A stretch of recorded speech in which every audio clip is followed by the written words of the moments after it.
Bonjour à tous et bienvenue dans ce webinaire. On va attendre que tout le monde arrive. On va commencer dans quelques secondes. Bienvenue, installez-vous, prenez-vous un bon café chaud. Le thème de ce webinaire aujourd'hui, c'est comment diviser son budget influence par deux tout en ayant les mêmes, voire de meilleurs résultats. On va voir ça tous ensemble. Installez-vous, je vois que ça arrive peu à peu. Merci beaucoup pour pour tous ceux qui sont à l'heure. Avant de commencer dans le vif du sujet, ce qu'on va voir aujourd'hui, c'est en gros plein d'astuces pour diviser votre budget d'influence par deux. On va voir comment trouver les influenceurs qui vous conviennent, qui conviennent à votre marque. On va parler du temps de gestion des campagnes, parce que derrière le coût, il y a aussi le coût caché.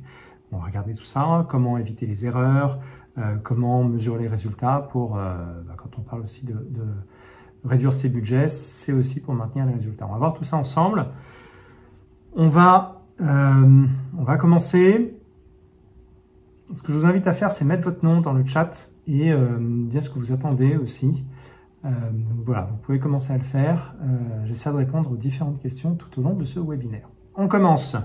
Donc l'objectif, c'est de voir concrètement, j'insiste bien sur le concret, des pistes pour diviser votre budget d'influence par deux tout en gardant des résultats, voire tout en améliorant vos résultats de performance des campagnes. Je me présente, je suis Stéphane, le fondateur d'Influence4You, donc technologie d'influence marketing, qui vous permet de faire de la top comme de la micro-influence, comme de l'UGC. On va voir tout ça ensemble, on fera quelques zooms sur la plateforme tout à l'heure d'ailleurs. Ce qu'on va voir aujourd'hui, on va faire en gros 5 minutes pour comprendre le sujet, les problématiques. Ensuite, on fera un zoom vraiment sur les actions concrètes à mettre en place pour diviser votre budget d'influence marketing par deux, tout en maintenant les résultats. Et on regardera, ça c'est la théorie, on regardera concrètement comment ça se passe d'un point de vue opérationnel et pratique. Le but, c'est que vous ressortiez de là avec plein d'idées et plein d'applications directes pour votre entreprise. Enfin, on terminera par une session de questions-réponses. J'essaierai de répondre aux questions que vous aurez pu mettre dans le chat. On commence donc. Aujourd'hui, en gros, on me dit c'est difficile de trouver les bons influenceurs, ça prend du temps, c'est chronophage, j'ai investi plusieurs milliers d'euros dans une campagne, ça n'a pas marché. Je vous invite d'ailleurs à me dire, vous, toutes les problématiques que vous rencontrez dans la gestion de vos campagnes d'influence et ce qui vient gréver votre budget, pourquoi finalement ça peut représenter un coût important. Allez-y, mettez tout ce qui vous gêne dans l'influence marketing. On va voir tout ça ensemble. Je reprends mes petites notes. Voilà, exemple, j'ai du mal à mesurer mon ROI. Il y a Solène qui dit j'envoie des produits mais j'ai pas de retour. Oui, c'est vrai, ça vient dégréver votre budget puisque vous envoyez des produits et derrière il n'y a pas d'impact. Comment faire ça? On va le voir ensemble, notamment avec des outils simples pour éviter ça. Sébastien, je ne sais pas si je dois me passer d'agence. C'est vrai que ça fait partie des points d'ailleurs. Est-ce que c'est plus intéressant de le faire vous-même ou de passer par une agence qui va vous prendre 20, 30, 40, voire 50% d'honoraires sur le budget de votre campagne? Mon avis, c'est que ça dépend des cas. Globalement, dans 80% des cas, il vaut mieux investir et le faire vous-même. Mais il faut des bons outils pour ça. Claire qui me dit mon agence me prend 20 KE par mois, je vois pas la renta. Oui, c'est sans doute pour ça que vous êtes là, Claire. On va voir tout ça ensemble. Iman qui dit moi aussi. Ok, très bien, donc c'est un vrai sujet, les agences. Annelise, comment cadrer la cession des droits sur des campagnes paid? C'est vrai que l'un des moyens d'optimiser vos budgets d'influence, c'est de récupérer ces contenus qui vous ont coûté le prix de votre campagne d'influence et de les exploiter à nouveau sur vos campagnes paid. C'est vrai que l'un des leviers, on va le voir, c'est de cadrer une cession de droits. Donc, on vous montrera des outils. Bon, j'ai arrêté là parce qu'il y a beaucoup de questions. Avant de faire la démo et de rentrer dans le sens du sujet, pourquoi l'influence c'est important aujourd'hui? Parce qu'on peut très bien dire pourquoi diviser par deux son budget, on pourrait très bien le couper directement. L'influence aujourd'hui c'est devenu un élément clé du mix média et ça permet de faire beaucoup de choses. Je vous partage une étude qu'on a faite qui montre ce que pensent les directeurs marketing de l'influence. Voilà, vous l'avez à l'écran. Et en gros, l'influence, c'est le meilleur des médias aujourd'hui, le plus complet en tout cas. Pas pour tout, mais pour beaucoup d'objectifs de communication. On a demandé au directeur marketing de classer une quinzaine de médias par rapport à une quinzaine d'objectifs marketing. On voit que l'influence ressort dans le top 3 très régulièrement pour développer votre notoriété, pour présenter vos produits, pour développer un lien avec une communauté, pour toucher des cibles très précises, des cibles plus jeunes, pour créer des contenus aussi avec un langage différent. Aujourd'hui, en plus, c'est un aspect défensif puisque les gens vont chercher vos contenus, enfin votre marque sur les réseaux sociaux. Et donc, c'est intéressant d'avoir des influenceurs qui parlent de vous. Enfin, il y a plein d'intérêts. La partie vente, c'est aussi intéressant de faire de l'influence. Maintenant, c'est un levier qui n'est pas un levier bas de funnel. Donc, il faut souvent le coupler avec des campagnes paid. Le levier vente, l'influence est le 7e meilleur média. Donc, c'est un média qui est intéressant, mais il y a des meilleurs médias pour vendre. Maintenant, si votre marque n'est pas connue, vous allez avoir du mal, par exemple, à faire de l'affiliation. Ça ne marchera pas. Donc, l'influence, ça permet de faire beaucoup de choses. Je vous mets le lien pour télécharger l'étude si vous souhaitez en savoir plus. Rentrons dans le vif du sujet. Donc, comment faire en sorte de diviser par 2 votre budget d'influence tout en gardant les mêmes résultats? Je vais vous lister un certain nombre de choses qu'on peut faire. Le premier, c'est déjà mieux choisir les influenceurs avec plus de data. Si vous n'avez pas d'outils, par exemple, vous allez dire, tiens, cet influenceur, il a l'air cool, mais si ça se trouve, il a des fake followers, si ça se trouve, son audience n'est même pas en France. Donc, vous allez, en gros, dépenser de l'argent pour rien. Donc, premièrement, travaillez avec les bons influenceurs qui correspondent à votre ADN selon la ligne éditoriale, mais qui correspondent à votre audience d'après leur data. Ça, c'est le premier point. Ça permet aussi, le deuxième conseil, c'est de mieux négocier avec l'influenceur en ayant de la data pour dire, écoute, ton audience ne correspond pas tout à fait à la nôtre, mais j'aimerais bien qu'on travaille ensemble, mais est-ce que tu peux me faire un prix? Par exemple, ça peut être un moyen de négocier, mais aussi parce que vous allez peut-être capitaliser sur les discussions que vous allez avoir avec l'influenceur. Il va vous dire, mon prix, c'est 100 € par exemple, et vous allez le retrouver 6 mois après. Et puis, il va vous dire, bah, mon prix, c'est 200. Et là, comme vous avez capitalisé que c'était 100, vous allez dire, oui, mais tu m'avais dit 100 il y a 6 mois, je voudrais le même prix. Et peut-être qu'il vous fera 110, mais que son audience aura doublé entre-temps et que vous aurez un prix qui sera intéressant. Donc, capitaliser, c'est intéressant. C'est un deuxième levier pour réduire votre budget d'influence. Ça demande un peu d'organisation de capitaliser. Un outil comme Influence for You aussi vous permet d'avoir une idée de prix d'un poste d'un influenceur puisqu'on vous donne des algorithmes qui vous disent combien vaut le poste d'un influenceur, un peu comme Meilleurs Agents sur l'immobilier. Donc ça aussi c'est utile pour mieux négocier avec l'influenceur. L'autre point c'est de mieux négocier avec l'influenceur en ayant plus de choix. Si vous avez un créateur avec qui vous voulez bosser, bah, il a la force. Si vous en avez 40, et s'il vous dit non, vous dites bah, j'en ai d'autres et vous allez peut-être travailler avec un autre influenceur de même qualité, mais finalement pour un prix qui sera moindre. Donc là aussi, c'est un levier pour réduire votre budget. Un autre, c'est d'inverser le rapport de force. Plutôt que vous alliez voir les influenceurs, pourquoi pas déposer un brief sur une plateforme et que ce soit les influenceurs qui viennent à vous. Et dans ce cas-là, bah forcément, vous allez gagner 30, 40, 50% par rapport au fait que si vous alliez avec vos gros sabots en disant s'il te plaît, on fait une collab, là, c'est vous qui fixez votre prix. Et si l'influenceur veut postuler, bah, il accepte vos conditions. Donc ça, c'est très intéressant comme moyen de réduire vos budgets d'influence.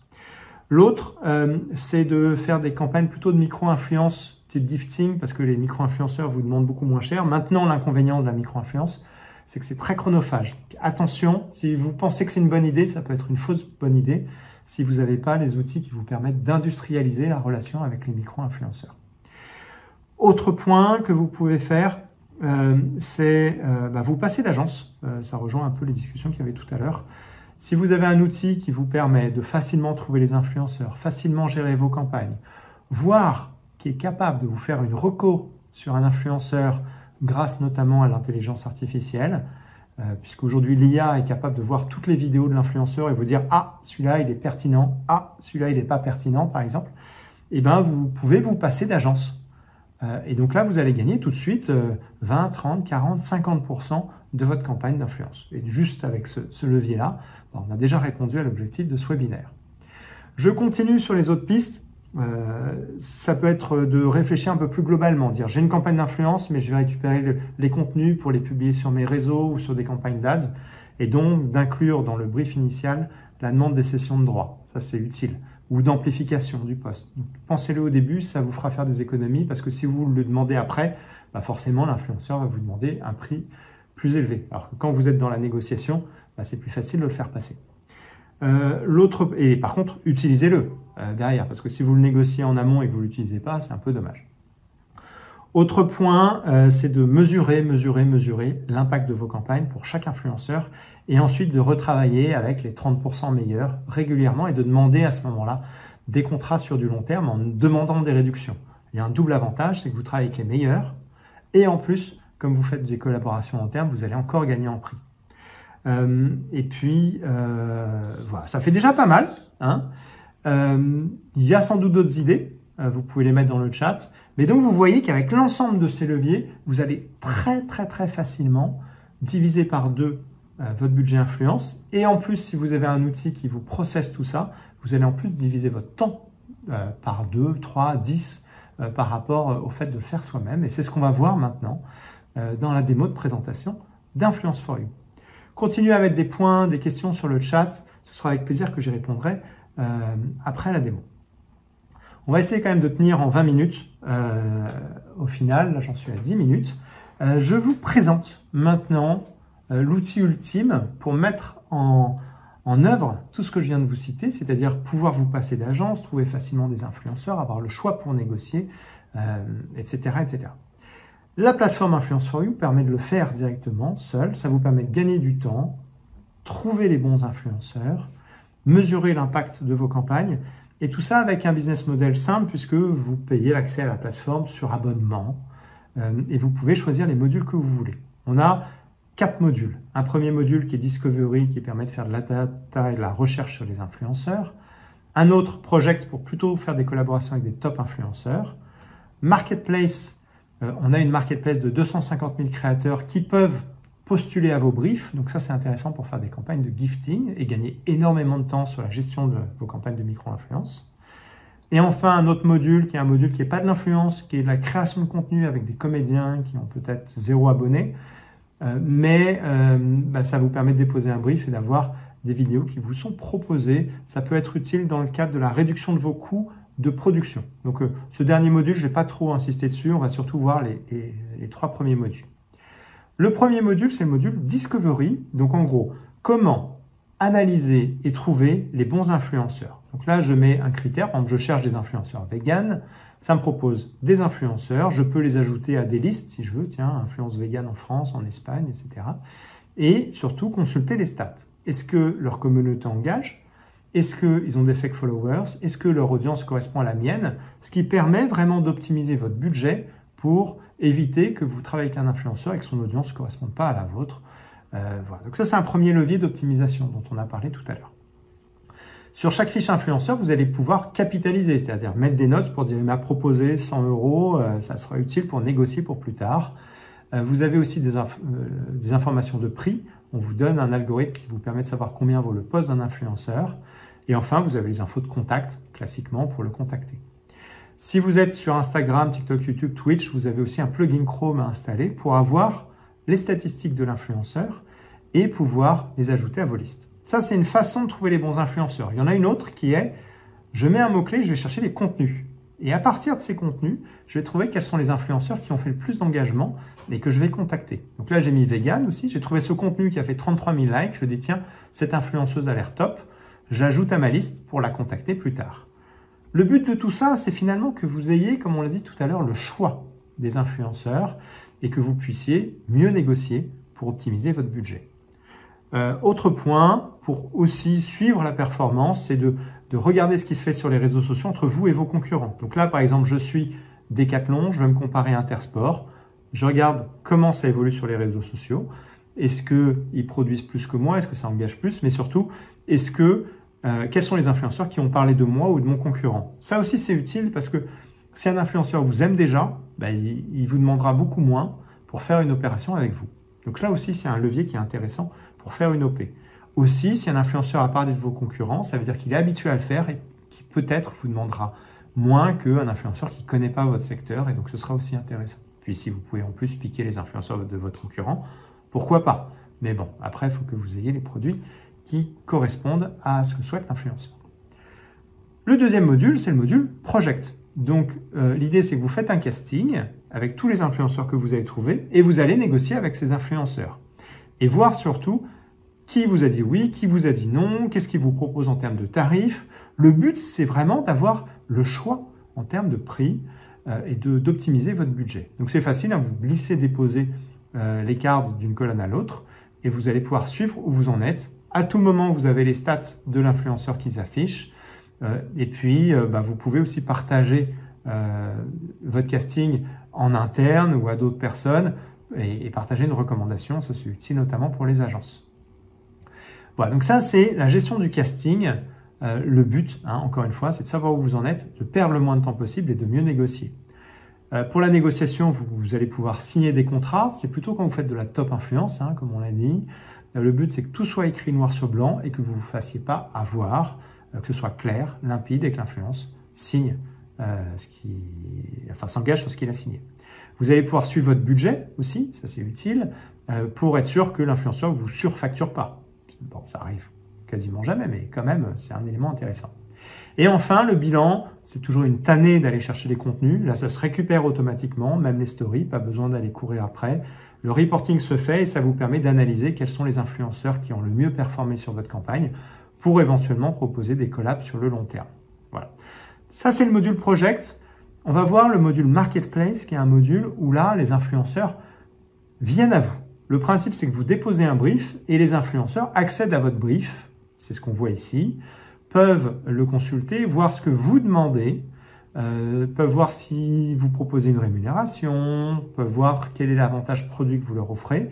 Le but, c'est que vous les séduisiez, hein, mais que d'un autre côté, ça corresponde à votre réalité économique et que vous optimisiez votre budget en ayant des influenceurs qui postulent selon vos conditions. Ça, c'est intéressant.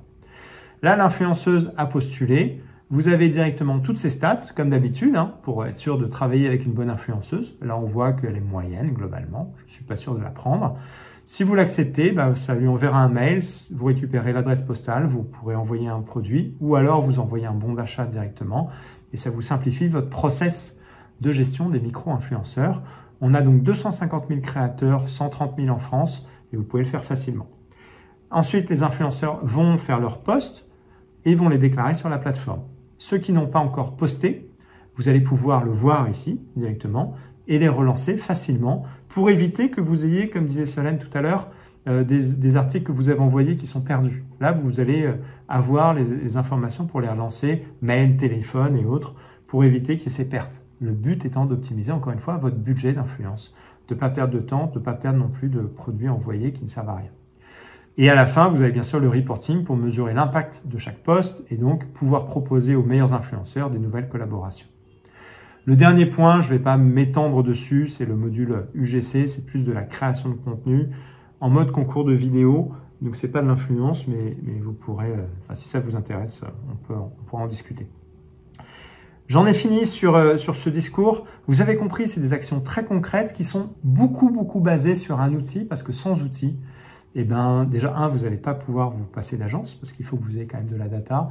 Et l'outil, ça vous permet quand même d'éviter les erreurs, de facilement trouver les influenceurs et d'optimiser complètement vos campagnes. Vous allez mieux négocier, vous allez mieux suivre les performances. Donc, c'est vraiment un levier qui est clé. Et souvent, des clients qui utilisent la plateforme comme Influence for You voient qu'ils vont scaler, ils vont peut-être passer de 10 à 300 influenceurs sur leur campagne grâce à la micro-influence, que c'est facile et que globalement, l'influence devient un média qui est extrêmement pas cher.